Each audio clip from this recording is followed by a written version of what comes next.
Uva Parangaba, turma 119. Então nós vamos falar um pouco, o nosso seminário é sobre política pública e movimentos sociais. Primeiro a gente precisa saber quem é Pierre Bourdieu. Então ele foi um sociólogo francês que muito falou sobre campo e subcampo.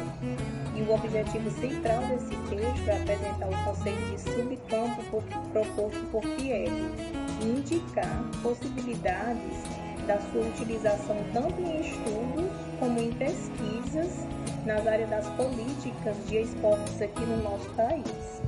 Embora existam algumas analogias para o conceito de campo em Pierre, como o campo onde se joga futebol, o campo da ficção científica e até mesmo o campo de forças da ciência. Mas Pierre, ele não se refere a nenhum desses campos.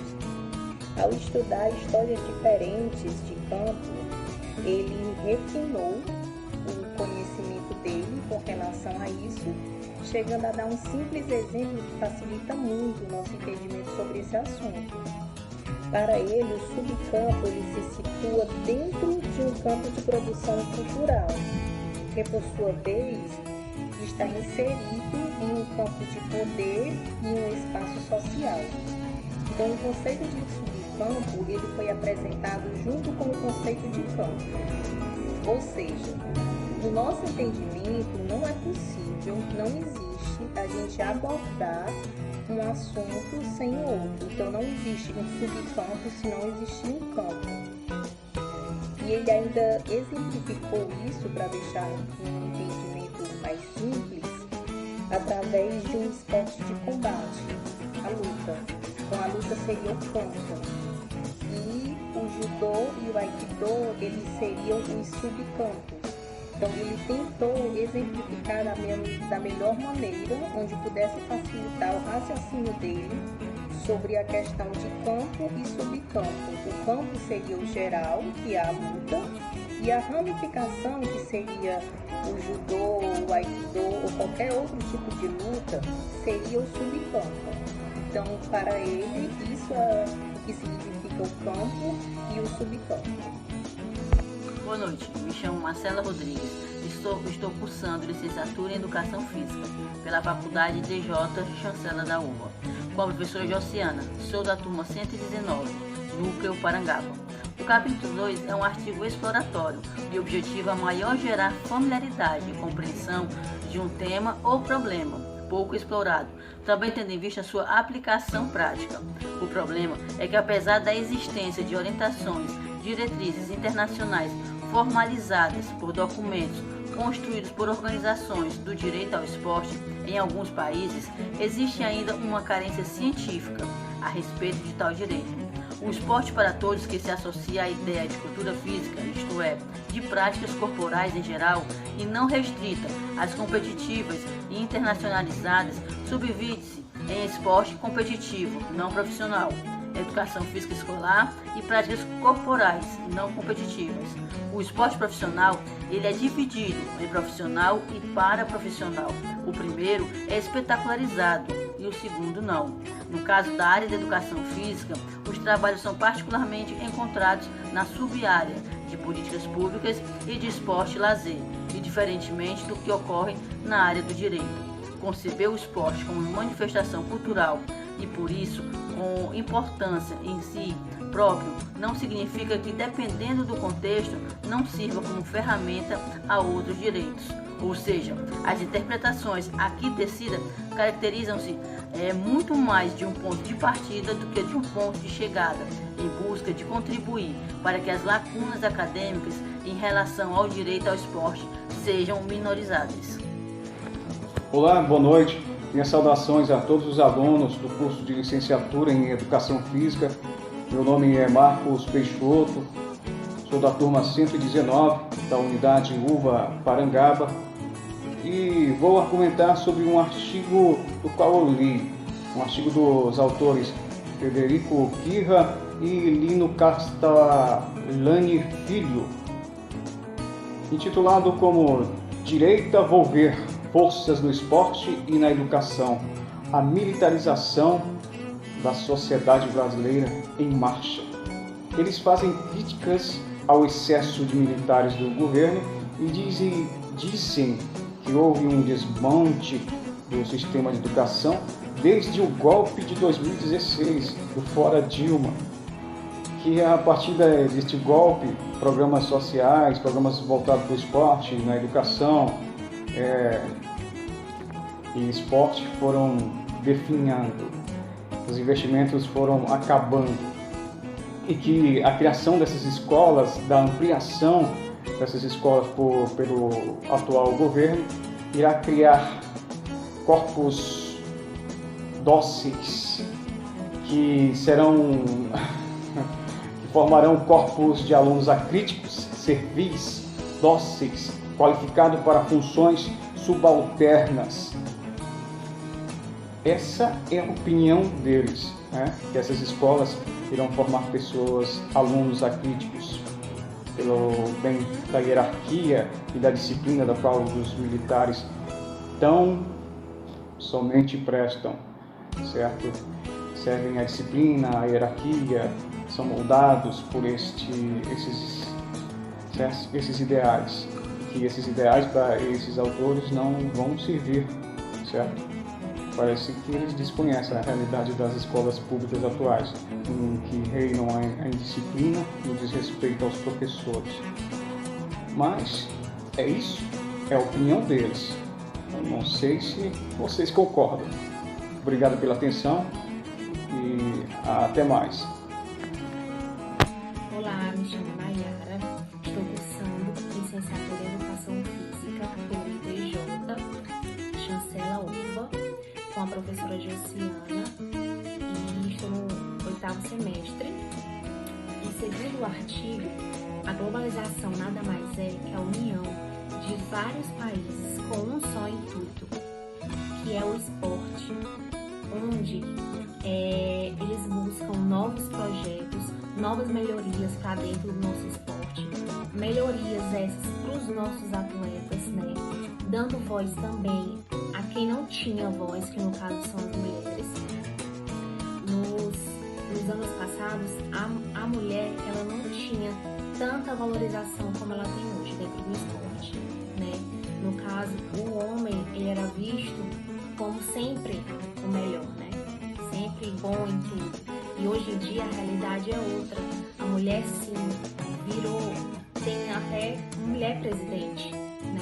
Para você ver como os tempos são outros, os tempos evoluíram, né? A globalização nada mais é que a esperança de dias melhores. Olá, meu nome é Rochelle Moraes Silva, curso de licenciatura em Educação Física pela Faculdade IDJ, Chancela da UFBA, com a orientação da professora Josiana. Sou da turma 119, Núcleo Parangaba. O capítulo 5, ele fala sobre o conceito de campo, subcampo e campo social, denominada a teoria dos 3 campos. Mas o que seria esse campo?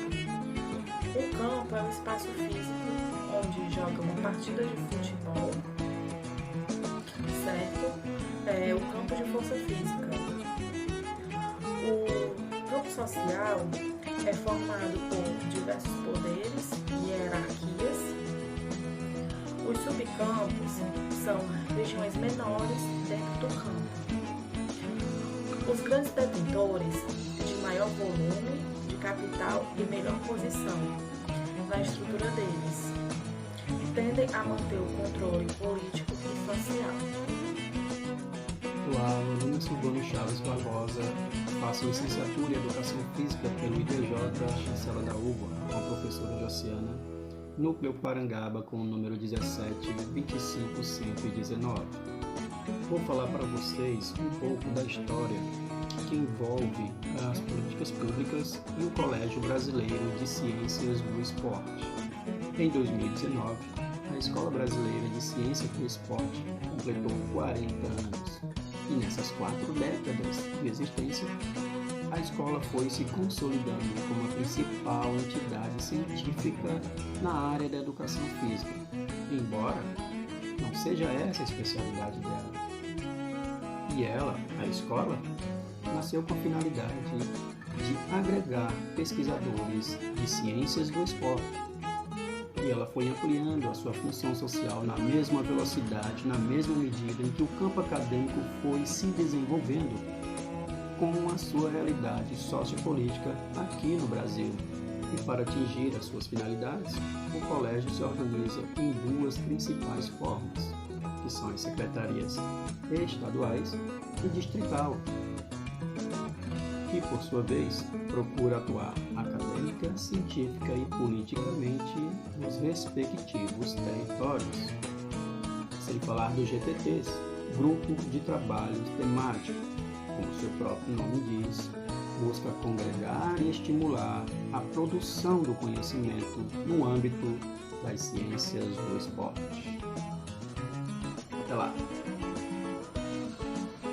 Bom pessoal, meu nome é Tiberio César, estou cursando licenciatura em Educação Física pela instituição IDJ, Chancela UVA, ministrada pela professora Josiana. A minha turma é a 124. Irei falar sobre os movimentos sociais populares, os desafios e as perspectivas na conjuntura atual. Dentro deste tema, irei falar para vocês alguns movimentos sociais e políticos que ocorriam no Brasil na década de 80 a 90. Bom, o primeiro está em Confidência Mineira. Em Confidência Mineira ocorreu em 1789 e tinha como objetivo a tentativa da separação da capitania de Minas Gerais. O segundo está a Revolução Federalista, que ocorreu no sul do Brasil, especialmente no Rio Grande do Sul, em 1893 a 1895, no qual ele tinha como objetivo, ou seja, a insatisfação dos federalistas com o governo, na época, Júlio de Castilhos. O terceiro é o movimento chamado Revolta da Chibata, que ocorreu em 1910, no Rio de Janeiro. Este movimento foi por marinheiros negros, juntamente com um líder chamado João Cândido.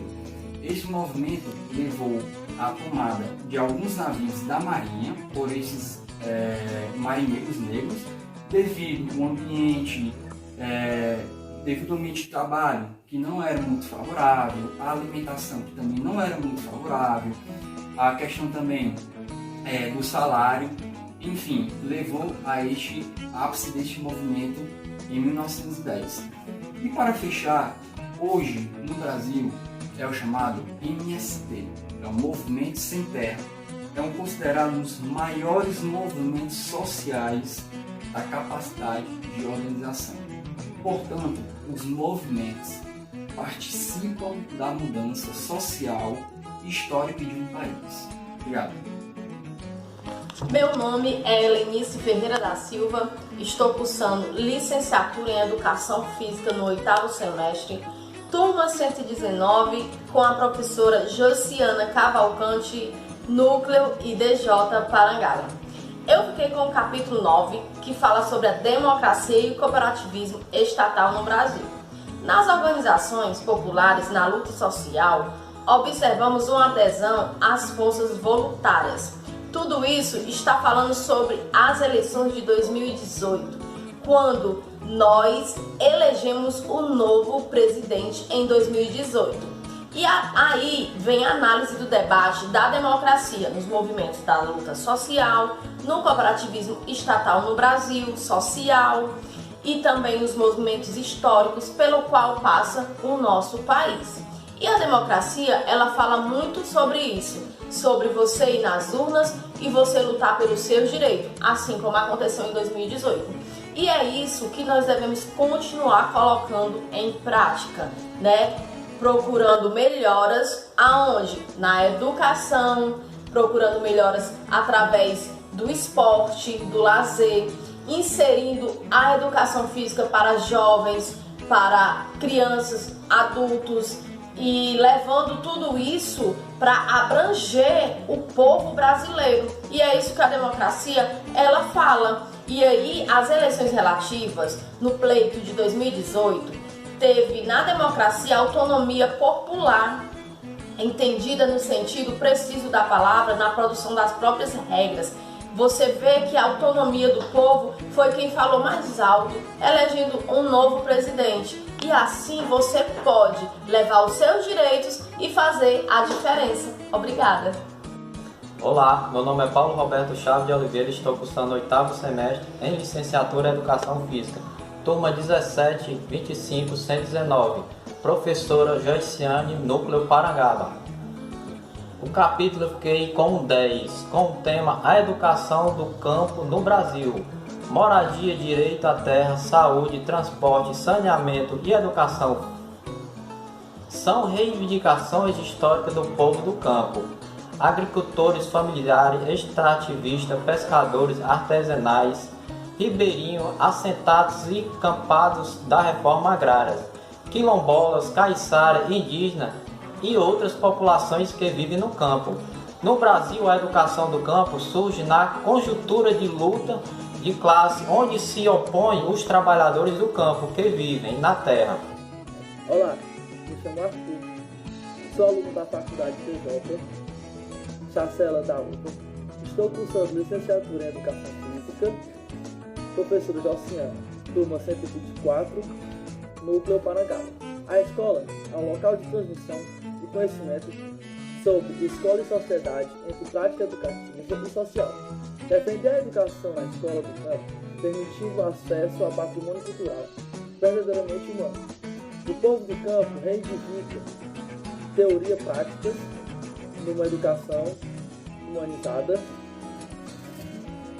pedagogia histórica crítica, vem buscando a luta pela superação dos problemas da educação como a luta pela escola pública no campo, para a classe trabalhadora, apontando necessidades de práticas escolares. A metodologia dos conteúdos do ensino dialoga os valores, saberes, práticas escolares campesianos, sem marginalizar, sendo reconhecidas as festividades e as místicas, luta coletiva pela terra, por esse processo de conhecimento e saberes.